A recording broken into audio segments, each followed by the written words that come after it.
قشي لمانتين وأن سلامينا وعينو بلا ضدوتا حفلة ديني شرفت بنات نقل سوق قشينا عن كم مدرسين روانتينا وأن ذكرنا علينا وقت جينا وناكسن نوصل ممكن أو أظهر كنت مع زياد حفلة قيمها هي شرفت له وقصوا قشان مرت شرف كل الدول أو نقل سوق قش حفلة دنا يا بدي جيدين دونتا سيدو كله مدحضة أورور كجراد أو أورور صوماليات أورور رنتي أتاجن إن واحد بدن قبته واحد بدن سوق قبتي أي حظ الدونة لكن ما كوه رئيسة وحنقدر فرنا أي لها القرآن الكريم كحفلة دنا وحنينو أقرن دونا ولا كان مشرف عبد أحمد كسر مشرف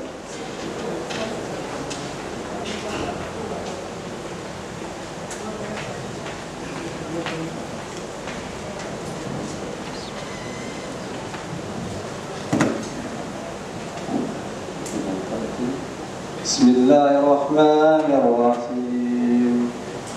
قل هو الله أحد الله الصمد لم يلد ولم يولد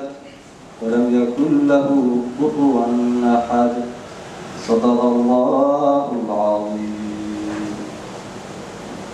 هذا يوم هتسيها إلهي نقدر يقومي قرآن كاس أيضا قرآن كريم كأولان كأنه أخري كنا فتيا برامج كنا يوم كذا قل دونا حفلة دينا نسوق لمالنا قلب لماذا إذا مهتسن وأنا إذا كجمع اللي نساعد والبوقت والبا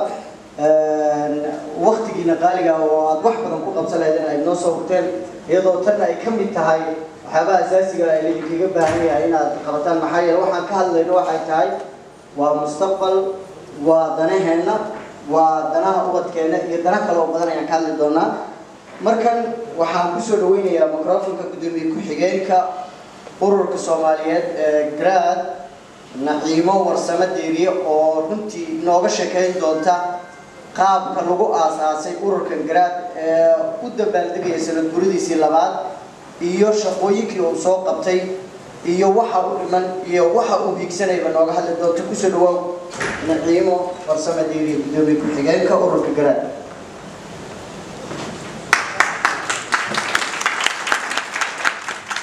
bismillah dhammaantiin aad iyo mahadsantihiin awal waxaan leeyahay assalaamu calaykum waraxmatullaahi wabarakaatuh kadib aad ayaan kaga mahad celinaynaa tibida aad jiibteen dhammaantiin oodna nooga aqbasheen inaad maanta nagala qayb qaadataan sanadguuradii labaad ee garaad halkaan maanta aan ugu talagalnay inaan waxyaabo badan oo garaad ama suu soo maray iyo suu ahaa inaan uga hadalno mahadcelin kadib hadda ugu koowaadna marka hore waxaa iskale allah oo noo suuro geliyey inaan maanta inta isugu nimaadno markii horena naga dhigay dad caaqileena oo caqli leh kana socan xayawaanka haddana caafimaad qaba dhammaanteen kadib haddii aan u guda galo qodobada aan ka hadlayo marka qasidu qodobadaan ka hadlaa wixii ka koobnaan doonaa garaad waxa uu yahay waxaa laga yaabaa dad badan in ka tirsan garaad inay maybe dadka ka maqleen laakiin wuxuu yahay waxa uu ka samaysan yahay suu yahay iyo himigiisa wuxuu yahay aan garanaynin sidii lagu asaasay ujeedooyinkiisa wuxuu qabtay heerarkii uu soo maray marka koowaad haddaan ku bilaabo garaad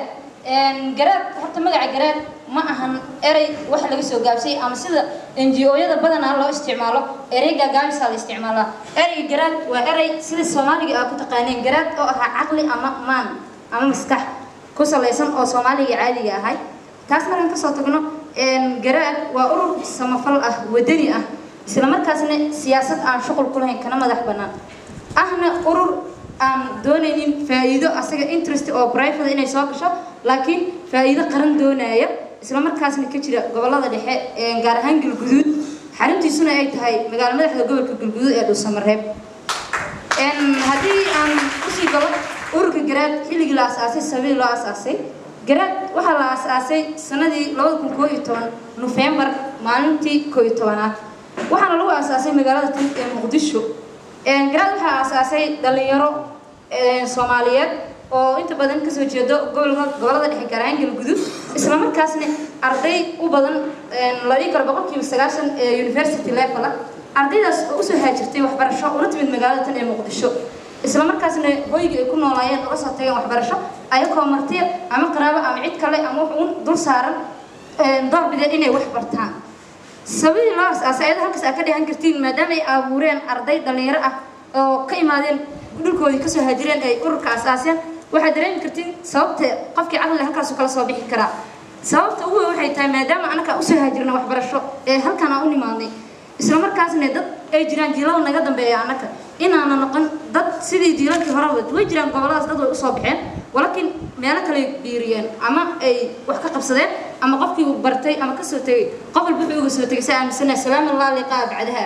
inaan anaka taas ka duwanaano isla markaasna kuwa naga dambeeyay aysan waxbarasho u soo haajirin heer walbay ahaataba isla markaasna aan horumar gaarsiino oo dhan walba leh horumar waxbarasho caafimaad dhan walba kolay gacmo wada jir bay wax ku qabtaan wadamada arkaysan ama wax kasta horumarsan ama waxa la leeyahay wadamada horumaray bini'aadam anaka kala 9 bilood ugu dhalaa horumariyeen nin fakaray maskaxdiisa dharaariyay aan horumarsaday laakiin waxa ku talagalnay in aan anaka nusaas oo kale ku daysano isla markaasna guri qof hagaagsaday aan faafaansan walakin anaka kaaniga hagaagsano isla markaasna uu noqdo hooy lagu faan sawiil loo asaasay taasee halkaas markaan ka soo tagno sawiil loo asaasay garaad kulli wax markii la asaasay waxay leeyihiin hadaf vision iyo mission leeyihiin hadafka garaad ee guud waxa weeyaan inuu marka hore horumar gaarsiiyo bulshada ku dhaqan deegaanada gobolada dhexe gaar ahaan galguduud ayadoo la gaari karo macnaha qof walba waxa muhiim shay walba meel buu ka bilowdaa wanasti inay galguduud horta baran inta wax ka qaban karno horumarka aan wax ka qabano kale NGO kasta maanta jira ama waxa maqlaysi WFP WHO ururweynahaas weyn aan maqlaysin wanisa geed loo hoos fadhiistay aan la soo asaas lagdaad inuu garaad noqdo ilaa aan noqono urur dhammaan Soomaaliya wax ka qabto ilaa heer international aan fil mustaqbal gaarno visionkeena hadii aan gudogolo garaad visionkiisa waxay tahay in la gaaro horumar dhan caafimaad iyo dhan walba dhan nabadeed ee ka hir qaada gobolada dhexe missionkiisa ama aragtida dhow ee garaad macnaha vision waa wixii guud oo horumar inuu noo dhasho walakin horumarkaas aan ku gaarina garaad wuxuu rabaa uuna missionkiisu yahay inuu hirgeliyo adeeg waxbarasho ee free ah sidii uu hirgelin lahaa kale qof wuxuu caziimo ka ah go'aansado uu gaaraa inuu hirgeliyo sidoo kale adeegyo waxbarasho adeeg dhan walba oo bulshada serviceskeeda oo siyaasadda aan ahayn inuu ka hormariyo gobolada dhexe gaar ahaan galguduud markii laga soo tago visionkeena iyo missionkeena waxaa jirta wax walba oo la asaasa wax kasta oo bilowma waxay soo maraan heerar sida cunuga uu soo maro heer calool uu ku galay uu dhashay koray wax qabsaday heerkaas kala garaad heerkaas soo maray heerkiisa koowaad hadaan marka ka sheego heerkiisa koowaad waxay ahayd garaad isu keenidii iyo midayntii dhalinta ku midaysan ururkan iyo in macnaha ardaydii oo meeshan waxbarashada ku soo haajirtay ee dhan walba lahayd in la soo raaso la isu keeno oo heerkaas heer mideen dhexdeena structure aan samaysano waxyaabo dhexdeena aan degsano heerkii labaad ku waxa marka dhexdeena soo toosin bas qof aan toosnay dad ma toosin karo dhexdeena marka soo toosinay second step aan qaadnay waxay ahayd inaan bulshada gaarsiino wacyigelino special maadaama xaruntan ay tahay gobolka galguduud gaar ahaan xaruntiisa inaan wacyigelino ka sameeyno bulshadii sida hadda la arkaysay meeshan bulshada noocyada kala duwan ee ka muuqday video iyo taayada arkaysay inaan la kulmo oo bulshada aan gaarsiino sababtii waxay ahayd garaad inuu qalb bilaabo kun la ekaadaan wareegniga haddii marka aan si dhibli u sii galo waxqabti garaad koob waxqabti ka mid tahay unitigeena inaan ilaalino structure samaysano kala dambeyn aan samaysano aan isku ixtiraamno barka doon aan dhexdeena dejisano second step waxay ahayd inaan dhexdeena iska abuurno dhaqaalo because wuxuuna loo baahan yahay laakiin anaka dhaqaale aan dadka ugu doono xaasba because anaka aan jeebkeena mar inaan jeebdooda aan ku raadino anaka dhexdeena anaka ardaya inaan isku taxamuudino qofka baqada lacag uu isku qoray dad xataa isku qornay alxamdulilah anaka waa isku wadana anaka kule bini-aadam ku xago go'aansada way wada gaaraa anaka dhibin qof walba uu arko wax sida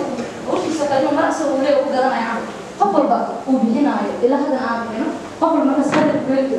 waa dareen jirtiin wax arday dhaqaale ay bixinayso in qofkii ka lacag badan ama ka jeeboy wax ka badan inuu bixin karo laakiin waxa bay tahay isku taxluumis qofka aan lacag soo gelin hadduu maalintii 10 centi oo u dhigo garaadeen inay bishii ugu soo baxayaan kadibna uu garaad u beero